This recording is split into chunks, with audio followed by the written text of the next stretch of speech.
Europe 1. Elliott Deval et vous.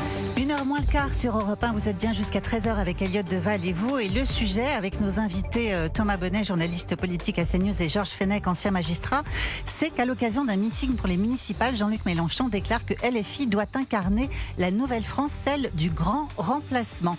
On est avec Stéphane aussi, notre auditeur, qui voulait réagir sur ce sujet à l'antenne. Et si vous souhaitez réagir, un numéro, chers auditeurs, pour la dernière partie de Elliott Deval et vous, 11h, 13h, en direct sur Europe 1, chaque samedi et chaque dimanche. Stéphane, bonjour. Bonjour Elliott et bonjour à tout le monde sur le plateau. Merci d'être en direct avec nous, cher Stéphane, de participer à cette émission parce que vous êtes effectivement notre boussole en soi.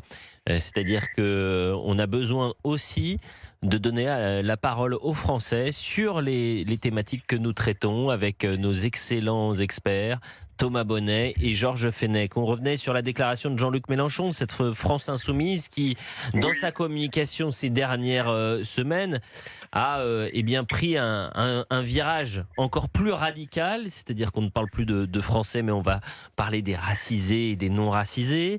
On a un Éric Coquerel qui explique qu'en Seine-Saint-Denis, il va falloir engager la reconquête en ayant des maires qui ont la couleur de peau des habitants de Seine-Saint-Denis.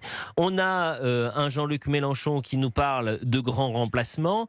Voilà le nouveau virage et l'accélération communautariste, diraient certains, de la France insoumise. Vous en pensez quoi, Stéphane ? Je vous remercie de me donner la parole. Vous avez dit en introduction un mot assez étonnant. Vous avez dit la boussole des Français. Alors, oui, je pourrais être éventuellement la boussole des Français parce que je suis d'origine française et même très lointaine par mon nom, mais j'ai des origines italiennes, des origines espagnoles, allemandes, irlandaises.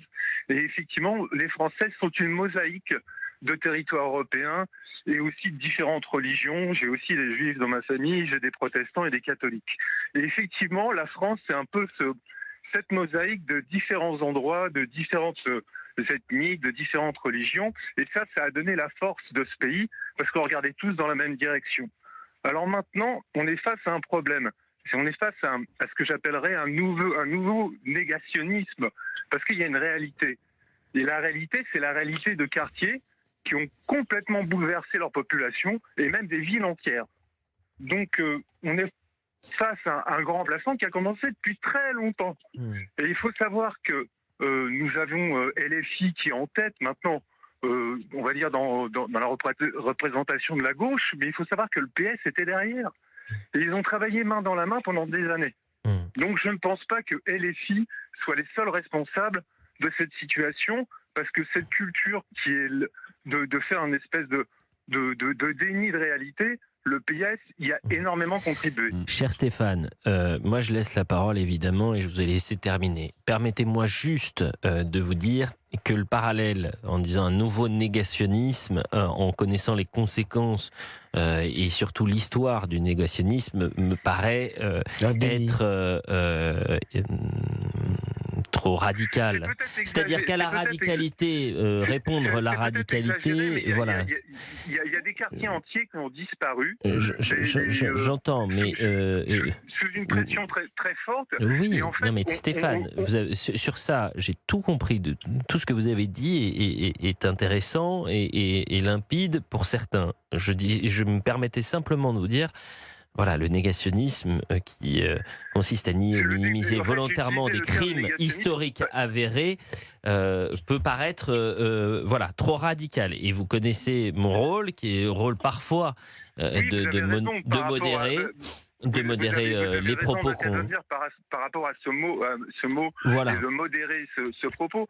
Mais il me semble quand même, quand on parle de remplacement de population, on parle de disparition de personnes. Donc, une disparition à très très grande échelle, ça devient quand même inquiétant. Mais quand surtout il y a des villes entières qui sont remplacées. Et derrière ça, on parlait de violence tout à l'heure. Stéphane, ce qui me marque également, c'est que, je vous dis, aujourd'hui, Jean-Luc Mélenchon peut prononcer très sereinement le mot de grand remplacement. Et il ne sera jamais mis en difficulté sur les plateaux télé, il sera invité toujours avec le même rond de serviette et il y aura une complaisance d'une partie de la classe médiatique. Quand Éric Zemmour était invité sur les plateaux de télévision et qu'il parlait lui aussi du grand remplacement, c'était le candidat d'extrême droite, chantre de la théorie complotiste du grand remplacement.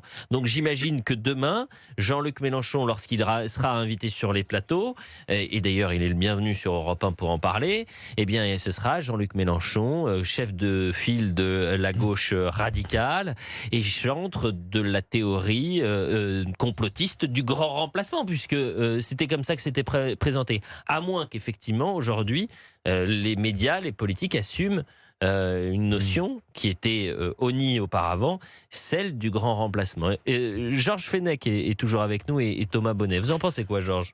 Écoutez, et on salue Stéphane et on l'embrasse chaleureusement. Oui, moi je n'ai pas eu l'ambition, pas même l'idée, je crois, de vouloir remplacer mon père, lequel n'a jamais eu l'ambition de vouloir remplacer son grand-père, mon grand-père. Et j'espère, et j'en suis même certain, mes enfants n'ont pas non plus l'ambition de me remplacer. C'est une continuité, c'est une transmission de génération en génération. Nous nous transmettons un patrimoine, pas seulement génétique, culturel, de valeurs, d'une certaine idée, d'une histoire, enrichie certes, et Stéphane l'a bien dit, je crois qu'il y a un Français sur 3 qui a au moins un grand-parent étranger, d'origine étrangère, enrichi par des mélanges, par des rencontres de religion, de culture, etc. Mais l'essentiel, c'est la transmission de ce que nous sommes, c'est-à-dire ce que nous représentons en termes d'identité, de valeurs, de croyances.